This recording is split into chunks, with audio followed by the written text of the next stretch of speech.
శ్రీ గురుభ్యో నమ. హరి ఓం. శ్రీ మాణిక్యాంబా సమేత భీమేశ్వరాయ నమ.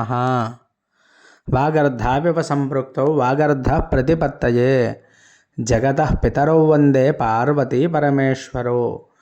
మన జగద్గురువులైనటువంటి మరి మాతాపితరులతో సమానమైనటువంటి పార్వతీ పరమేశ్వరులకి భక్తితో నమస్కరిస్తూ మరి మాణిక్యాంబా సమేత భీమేశ్వర స్వామి వారి పాదపద్మాలకు నమస్కరిస్తూ ఈరోజు మనం చెప్పుకునేటువంటి అంశం ఏమిటి అంటే అండి, భీమఖండంలో గల నక్షత్ర పాద దేవాలయాలు మనకి ఎన్ని ఉన్నాయండి? 27 నక్షత్రాలకే ఒక్కో పాదం చొప్పున, ఒక పాదానికి 4 లింగాలు, అలా 27 చూసుకుంటే 108 నక్షత్ర పాదలింగాలు భీమఖండంలో తప్ప మరి ప్రపంచంలో ఎక్కడా కూడా లేవు. అటువంటి గొప్ప లింగాలు ఎక్కడున్నాయండి? మన భీమనాథుడిని పురస్కరించుకొని భీమఖండంలో మాత్రమే ఉన్నాయి.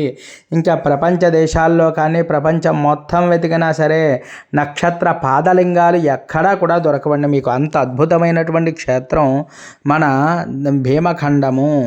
మరి ఈరోజు చూసేటువంటి నక్షత్ర దేవాలయం ఏమిటి అంటే మృగశిర నక్షత్రం 3వ పాదం. ఇది ఎక్కడుంది ఏమిటి అనేది తెలుసుకుందాం. ఇది స్వామివారి పేరు పార్వతీ మల్లేశ్వర స్వామి. అలాగే అండ్రంగి గ్రామంలో ఉన్నది. ఈ అండ్రంగి గ్రామానికి ఎలా వెళ్ళాలి ఏంటి అనేది తెలుసుకుందాం. ఇప్పుడు మృగశిర నక్షత్రానికి అధిష్టాన దేవత ఎవరండి? సోముడు. అలాగే మరి ఇది 3వ పాదం. మృగశిర నక్షత్రం 3వ పాదం కాబట్టి ఇది కూడా వృషభ రాశిలోకి వస్తుంది. వృషభ రాశికి అధిష్టాన దేవత ఎవరండి? భృగుహు, అంటే శుక్రుడు అధిష్టాన దేవత. ఈ యొక్క శుక్రగ్రహ దోషాలన్నీ కూడా తొలగిపోతాయి. అంతేకాకుండా మృగశిర నక్షత్రం 3వ పాదం వారు తప్పక దర్శనం చేసుకోవలసినటువంటి లింగం అండి ఇది. అంతేకాకుండా ఈ గ్రామానికి ఎలా చేరుకోవాలి అంటే అండి, మనం ద్రాక్షారాన్ని పురస్కరించుకొని మనం ఒక బస్సు అయితే వస్తూ ఉంటుందండి ఇక్కడికి, అండ్రంగి అయితపూడి బస్సు అని చెప్పి.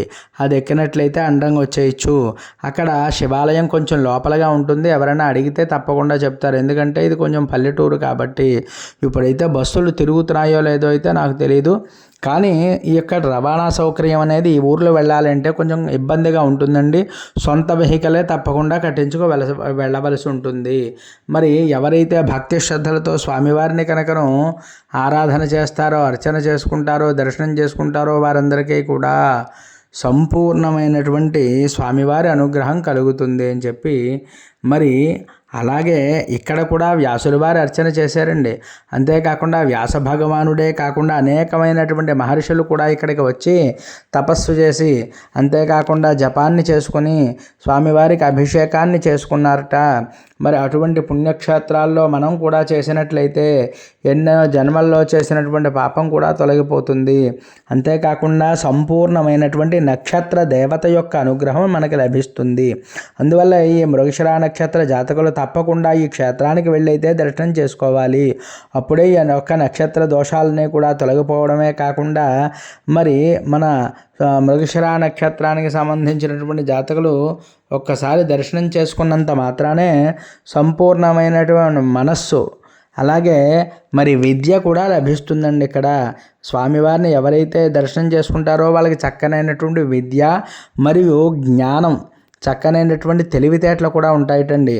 అంతేకాకుండా మరి మంచి జ్ఞాపక శక్తి కూడా లభిస్తుంది. ఈ యొక్క లింగాన్ని ఎవరైతే భక్తి శ్రద్ధలతో నమస్కారం చేసుకుంటారో వారికి. మరి అటువంటి గొప్ప లింగం ఎక్కడుంది అంటే అండి, మనకి ఈ అండ్రంగి అనేటువంటి గ్రామంలో ఉంది.